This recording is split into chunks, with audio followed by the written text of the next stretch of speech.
Как известно, общественный транспорт – идеальная среда для распространения инфекции, в том числе коронавируса. Риск заразиться здесь в 6 раз выше. Вероятность заражения особенно высока в густонаселенных городах. По рекомендации Координационного штаба, ношение масок в общественном транспорте должно быть обязательным для всех. Как мы убедились, большая часть пассажиров и водителей в столичном транспорте не используют элементарные средства индивидуальной защиты. Однако есть и те, кто соблюдает предписанные санитарные нормы, понимая их необходимость. Переболела я.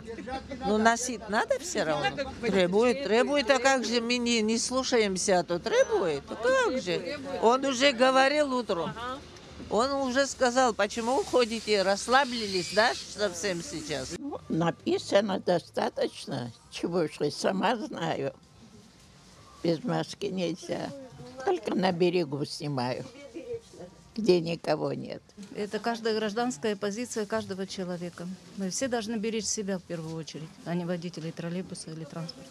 Елена Напидворидзе с начала пандемии работала в Гудаутской ЦРБ. Она не понаслышке знает, через какие мучения проходят тяжело больные пациенты COVID-19. По словам Елены, на сегодняшний день и пить ситуация ухудшается, отчасти из-за нашего легкомысленного отношения к пандемии в целом. Меры не соблюдают, когда говорят, одевайте маски в магазинах, общественные транспорты. И им надо одевать маски, я считаю, потому что пожилые могут больше переболеть, чем молодежь. Молодежь, она болеет, и им легко перенести. В любом транспорте каждый второй без масок, либо при виде съемочной надевают их, отказываясь отвечать на наши вопросы. Введите камеру. А водители во время нашей съемки, не давая нам времени пообщаться с пассажирами, заводили автобус и уезжали. Одним словом, ситуация с ношением масок в общественном транспорте заметно ухудшилась за последнее время. И в этом отчасти вина самих водителей, которые не требуют от пассажиров обязательного ношения средств индивидуальной защиты. Маски уже не требуем? Требуем. А почему никто не одевает, вы в том числе? Один раз рассказал, второй раз я не рассказываю.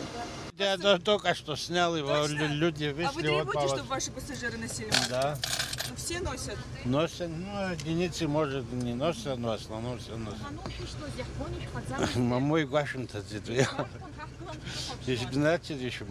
И в продуктовых магазинах ситуация плачевная. Практически в каждом из них рабочий персонал без масок и перчаток. Одни отказывались говорить на камеру, другие просто вставали и уходили. И только в магазине «Перекресток» продавщица была в маске, тем самым выделяясь из общей массы.